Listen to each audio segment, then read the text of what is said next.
Today, we are here for the Zoho Powering Possibilities interview with our very own Namitha Nayak. She's an award winning difference maker hailing from Mysore.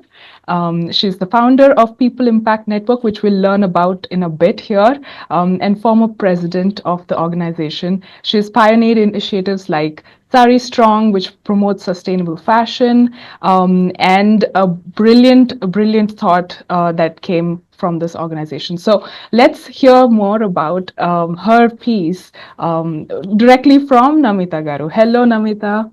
How have you been? Hello, Anuhya. Thank you so much for having me here with you this afternoon. I appreciate the time you're giving me and the platform to share all of the amazing social ventures that are going on. I appreciate you. Yes, absolutely. So let's just dive into it, right? I know PIN Network has been your brainchild, baby, if I may call it. Would you just give us a quick brief of what it is about, just so we can get started?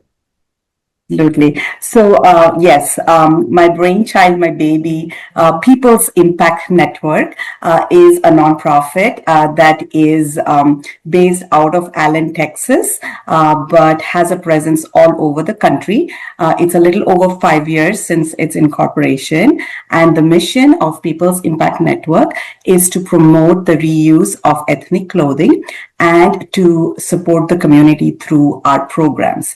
And these two are married together, and the concept is based on a triple win concept. So, what we are here to do is to accept donations of gently used or never used Indian ethnic clothing that might otherwise sit in closets forever, or maybe go into charities that cannot appreciate what those, the heritage of those clothes are, or even worse, God forbid, go into landfills. So that's the first win, preventing that from happening and giving a source of donations.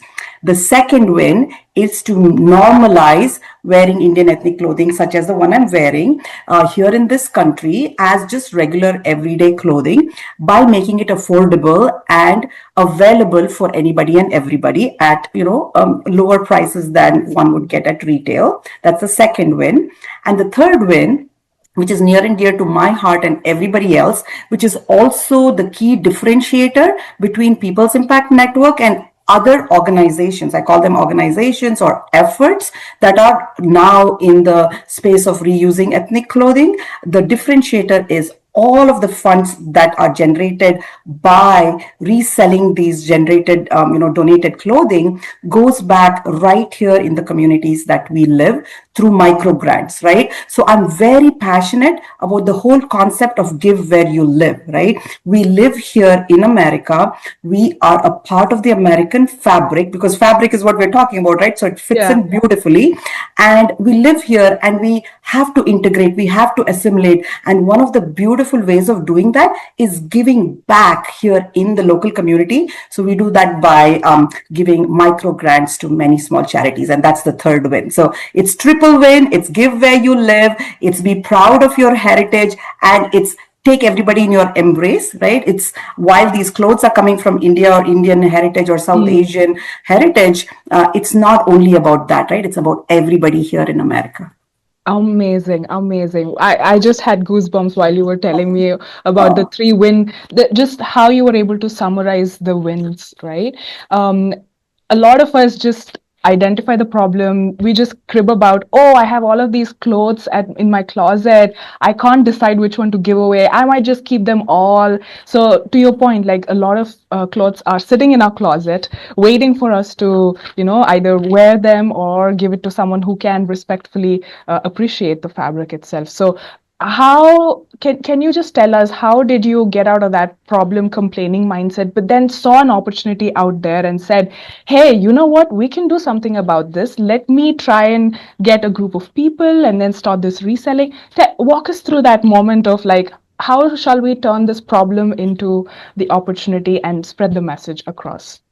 No, that's a wonderful question. And Anuya, a lot of people have asked me how People's Impact Network came to be. But the Mm. way you framed the question, I really like it, right? And Amazing. while I'll give you my answer, I'll also applaud you for the way you asked the question, because that is a question we should all ask ourselves, right? When we are faced with an opportunity, right? Because all problems are really opportunities. If there was no problem, there'd be no opportunity. Everything is hunky True. dory. There's nothing for anybody to do. So I True. would say when we are faced with an opportunity, how do we react to that is the game changer, right? So I'm so glad you're asking the question, and I hope all of the guests on your, show here are able to encourage others to identify opportunities and solve them.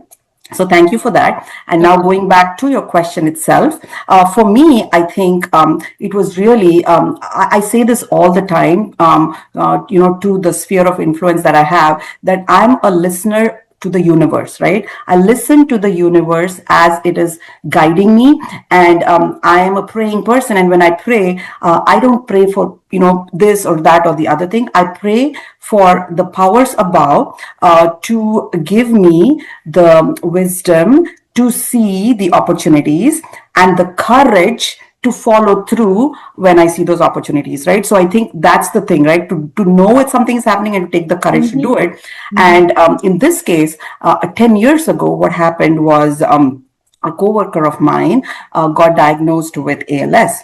Now, I work at a really great workplace. We have good health insurance and all of that. But when you are faced with such a huge, surprising, really hard situation, you look for, the community to support you. So I wanted to support her, and I just didn't want to do just like a fund collection. So I did something called Clothes for Caring. I asked my friends to donate their clothes, and I asked my friends to come and buy those clothes. So it's the same friends or Mm. similar group donating it and the others buying it. And then we generated some funds, and then I gave it to my friend and her family to help with whatever, expenses Mm. that they're facing. Now, unfortunately, her disease progressed really fast, and within a year she was no longer with us. So Oh. that is the really sad part. But what happened after that, I think, is the answer to your question. Because what happened is, at that time, this was like 10, 11 years ago, I was able to raise $1,300 by just a few friends donating clothes and other friends buying those clothes. And when you think about 11 years ago, just people donating it, 1,300 is not a big amount. But if you think Mm. about the impact and how it happened, it can be, Yeah. a bigger one. So the next year, what happened was people remembered that they bought saris from this effort I had. They couldn't remember what and why they did it, but they Mm. remembered they got saris. So multiple people came to me and like, Namita, when are you going to do this sari sale thing again? So they Right. remembered the sari sale, even though they did not remember the cause. So that, Anuya, is the opportunity, right? So what Mm-hmm. I understood is there is a need. People have found a need to buy or donate their clothes, and there is no avenue. And when you add on the altruistic part of it, people feel good to donate, they feel good to buy. Yeah. And that's kind of like how it happened. So for multiple years I was like, I don't want to do this for for profit.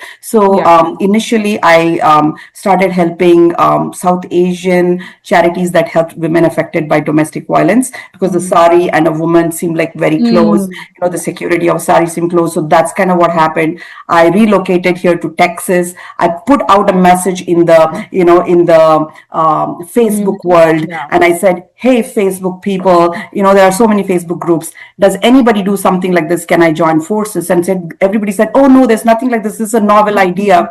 And then I did not know a single soul in the Dallas Fort Worth area 6 years ago. And my Wow. message in the universe was answered by like-minded individuals. And today we have hundreds of volunteers. We've given thousands of dollars to charities. We have tons and tons of clothes that have been recycled all over the country. And People's Impact Network is the largest organization. So my message to anybody who's listening is, if you believe in something and you have a passion, trust the universe to show you the way, make the plunge, and everything else will follow. Wow, amazing, Namita. Thank you for breaking us through the whole history of how this thought came about and how it just snowballed into a big network right now. And you are definitely touching so many lives directly and indirectly, right? Just to tag on to this, you reached out to social media, you reached out to your people, but there is this aspect of reuse in our culture doesn't come natural as a thought. If you're in the family, siblings pass on their clothes to each other, but then it doesn't move beyond the family itself. So what kind of challenging conversations, if there were any, that you had to seed into people's minds and say, hey, reuse is actually good for, sustaining and having ecological balance in the world. You don't have to keep manufacturing clothes and wearing the new ones all the time. So tell us about that thought expansion. Like, when you said the message, was it all embracing, or were there other people taunting the idea and saying, no, no, no, I don't wear other people's clothes, I can buy my own? How did you disrupt that? Another another great question. It's surprising we haven't actually, rehearsed this, right? We're just talking, Yeah, and every exactly. question you're asking is the one that's touching the raw nerve, right? And you hit the nail Huh. on the head, right? There is a taboo, right, for everybody of our South Asian ethnicity. There is a taboo about pre-loved, right? We don't. I never say used, right? I say pre-loved or unused clothes. Mm. There is a taboo, and you rightly said it. I would take it from my mom, my aunt, my cousin. Maybe I wouldn't go beyond that. And we think these clothes are for those less fortunate, right? We think, Mhm. oh, let me give it to my maid, or let me give it to somebody, or let me, use it as a household rag. But you're not thinking about actually reusing it as is, As is, because you yeah. think it's associated with less fortune, right? So I think for me, what happened was I was really blessed to be around individuals who were, I think, believers in something when there is a passion involved in it, right? So I was very passionate. I think my passion permeated through to my Mm. immediate circles, so Yeah. they kind of adopted to it. I did have people, right, like everywhere, that, oh no, let me buy it, I'll give it to my maid, right, or Mm-hmm. something like that. And what I did, Anuya, at that point of time is, and I still do, right, what I believe is every person is entitled to their belief, right? The minute I start saying, hey, if you're thinking this is not right and I'm trying to change your way of thinking, then I am putting this kind of mental pressure in you, and I am Mm-hmm. saying I am better than you because I reuse. Well, I'm Mm. not necessarily better than somebody else. They hold their beliefs, I hold mine, and then Mm. I continue to say why I do what I do. And eventually, at some point of time, that might resonate for them and they might do it, or they might not. There are enough opportunities for everybody to coexist without anybody becoming a villain in the equation, right? So that Yeah. was one thing. And the other thing was, the message that I think kind of started resonating for people is that we have X amount of money, right? So it doesn't mean we have to spend that entire X amount of money in a Y activity. We could do a fraction of that X in the Y activity that leaves us a fraction of the money for a Z activity, which you might like to do, right? If Mm. you can buy a garment for $100 retail, you can buy this for $10. You can wear it once or twice. You have saved $90. Go use that for something else. It really doesn't make it any lesser or worse, right? And my favorite comparison has always been Starbucks coffees. My husband is a big Starbucks coffee Okay. fan. He Yeah. would go and drink a Starbucks coffee, even though I made the best coffee at home. At He'll home. drink it and then he'll go drink a Starbucks coffee. And I would be like, hey, this sari is the cost of two Starbucks coffees. Then Mm. maybe you drank the coffee and the coffee's gone. So you wore the sari and it's over. So then you can, you can redonate it or whatever. It's like a smaller price. And then that circular, giving back started Mhm. kind of catching hold. Mm. Now we have people, and the more people see models in the space, and when I say models, I'm not talking about size zero persons, Yeah, who yeah, are yeah. like Oh, yeah. walking the ramp Oh, walk. yeah. I'm Uh-huh. talking about role models, right? We Mm. have doctors, we have people in public service, we have everybody who you can think about. It's the mothers, the grandmothers, who would be the hardest for them to wear something Mm-hmm. that's pre-loved. Borrowed. When Yeah. they start wearing it, then everybody's like, oh, if my mom, like my mom wears sari, strong saris and clothes all the time. So if Namitha's mother can wear it, then why can't I wear it? So I think that's the game changer. Amazing, amazing. Again, like I said, I feel like you are somebody who is in tune with universe. Like you said, you're trying to pay attention to the emotion aspect as well as just to see how we can still come up with practical solutions. So it's both like strategy and your, if I may say, spiritual. So it's a blend of all of the aspects that are beautifully coming through. So again, I'm hoping this message again reaches out to more and more folks. One question, this is out of my own curiosity again. When I'm giving away clothes, I do give it away in a clean form, right? Do you then take them and do another round of cleaning process before you put up for sale? Or is that the onus on the buyer themselves? So Yes. tell us if there is any process that's going through between buying and selling.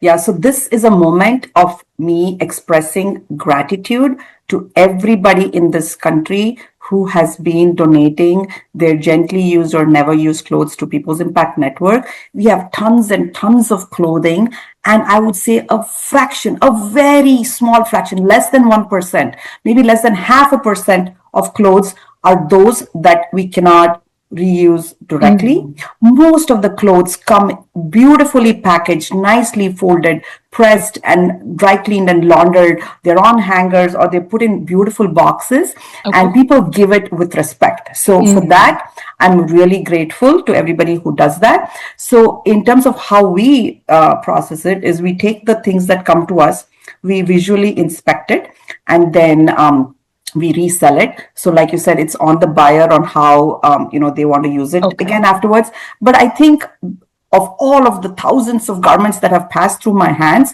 I can say pretty much, again, Anuya, you'll attest to it as well. That is also one of the reasons why People's Impact Network has caught on so strongly is in this day and age, we wear one thing once or twice and it's done because you've Mm-hmm. taken pictures, you posted it on Oh social yeah. media, all your friends have seen you wearing it, and then you want to wear something else. Yeah. And there are all these themed parties and this and that, or your sizes are shifting because today you're on a diet, tomorrow you're not. Like, those clothes, they keep changing so much. Yeah. So you've hardly worn them, right? So when Mm. you actually look at it, it's like, oh, this is no different than me going to like a retailer here in America, maybe a Kohl's or something, where somebody went and tried it in a trial room, they put it back on the hanger. I mean, Mm. it's no different. Maybe this is in an even better condition. So True. that, thankfully, I'm knocking on wood, has not been a problem. So I Yes. hope it continues to be the same. Right. So cleanliness, hygiene has always been protected when someone's donating their clothes to your organization. And then you guys are doing your due diligence as much as practically possible to put it back on the shelf for selling. Amazing. Amazing. Just to spread the word out again, how can one reach out to you guys and contribute to this effort that you guys are already carrying over for years now? Just if somebody were to take away from here, how can someone reach out and contribute? So the straightforward way to reach out to us is go to our website www.peoplesimpact.org. That's a plural, peoplesimpact.org. You go to our website, all of the information is right there. How can you donate your clothing? How can you volunteer with us? How can you sponsor and donate, to us? How can you collaborate? All of that information is right there. And if you're wanting to purchase these clothes, we have a thriving Facebook community. So if you go to Facebook and search for Sari Strong, you'll see our group out there. If you Mm. search for sustainable fashion, you'll see all of you'll see a group that's selling, salwar kameezes and all of that. There's a Mm. newer group which is absolutely adorable. It's called Sustainable Fashion and Mini Me. So these are for clothes for kids 14 and under because Oh, they outgrow clothes like in a okay. blink Yes, of an eye. You buy that's a true. clothing, you put it on, and the next thing you know, it's not fitting them anymore. So affordable prices. We have Facebook groups for that. If you're in the Dallas Fort Worth area, we've newly launched the Pin Store. It is in Oh, Plano, wow. Texas. So Okay. you can walk into the store, you can meet people, you can try things on, you can buy it, and Mm. we're always looking for volunteers. And uh, we're very excited. We have a new, first time ever engagement with Kala Mudrika, and we're putting together a play. It is on the 4th of April, and there is going to be a fundraising and a cultural evening, so folks can come and participate in that. So, very many different ways of engaging with us, but Mm. your starting point is www.peoplesimpact.org.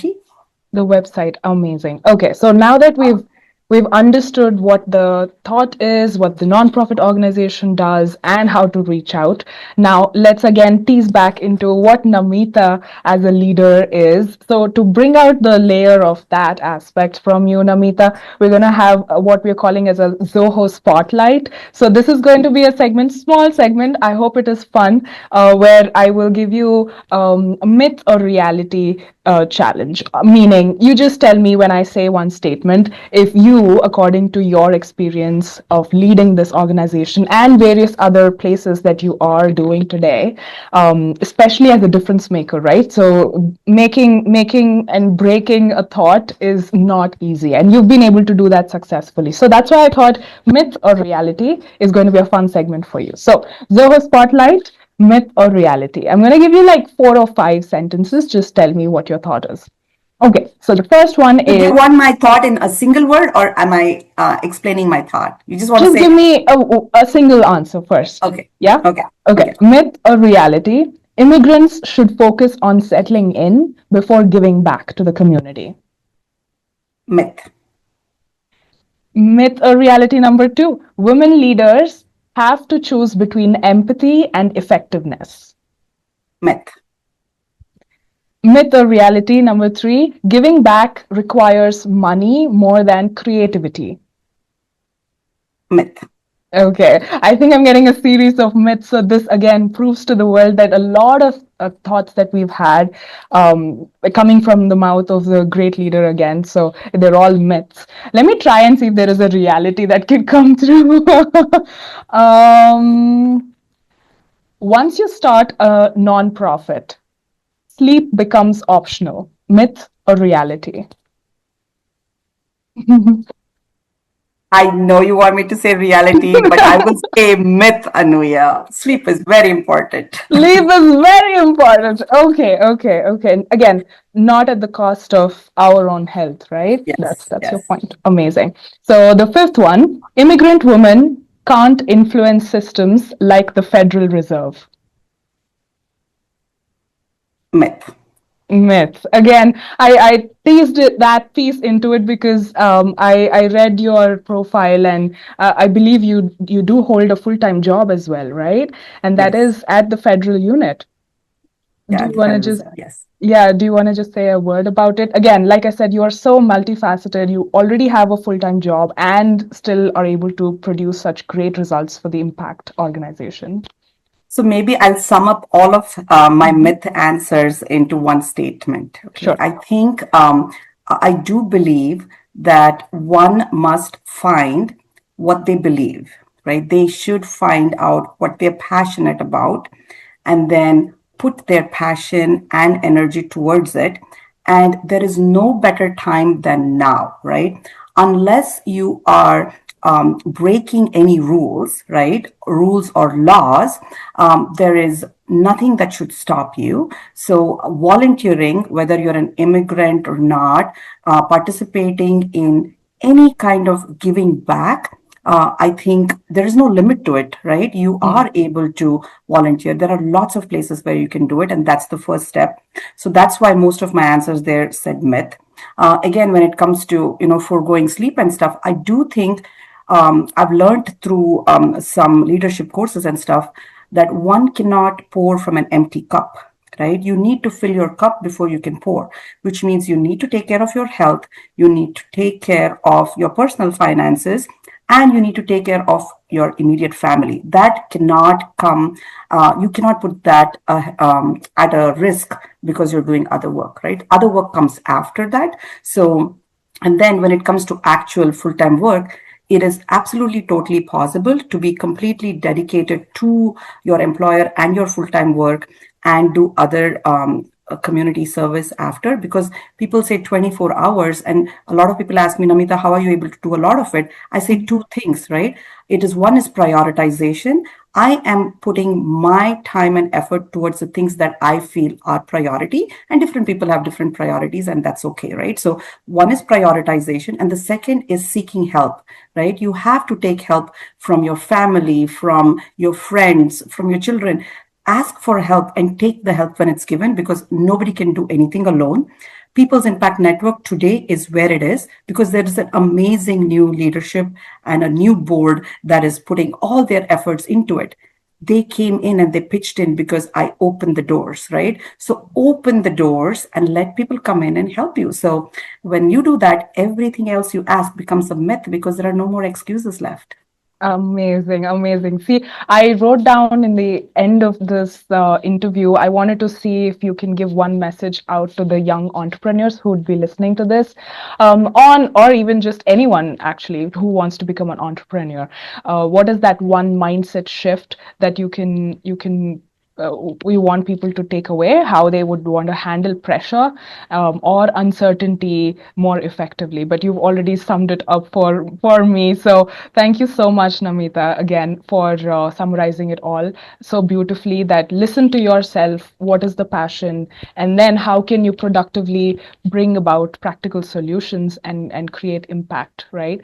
Amazing. Thank you. And one tinge of personal question. So, amongst your personal duties, professional duties, and the baby product that we just talked about, the nonprofit organization, um, where do you find the time for some entertainment, or like do you go watch movies, or how does that fun time come along for you? What does fun time mean for you, Namita? So, fun time for me, most often, 99% of the time, is with my family. I have three kids. My youngest one is still at home, the other two are in college. So, between my kid, my mother who lives with me, and my husband, and my adorable puppy, he's 2 years old. And between us, we go for walks, we sometimes go to movies, we like to eat out. And, you know, people don't really believe it, but I spend a lot of time at home with these folks, and we talk about everything under the sun, and that is fun. That is fun. Amazing. So personal connections are building your foundation, like I'm seeing, Namita. Like that is what's pouring back into your cup, right? And then eventually all of us are benefiting out of your presence as well. Again, thank you so much. This was amazing. And thank you to Zoho for connecting Radio Surabhi with you, Namitha Nayak, who is amazing at making a difference in the community at this point. So would you want to say anything as an Yes, outro? absolutely. I want to say thank you to Zoho, Radio Surabhi, and you, Anuhya, for this amazing conversation. It really was very exciting, and a lot of fun talking to you. And of all of the segments, I definitely like the myth and reality segment. And I'm maybe the glad. next time we talk, we'll have some more reality More questions. reality. But Yeah. yes, but I am happy I could be a myth buster today. So there you go. Thank you so much for having me. Amazing. Yes. So Mythbusters directly coming from a difference maker. So thank you once again. And that's the end of the interview.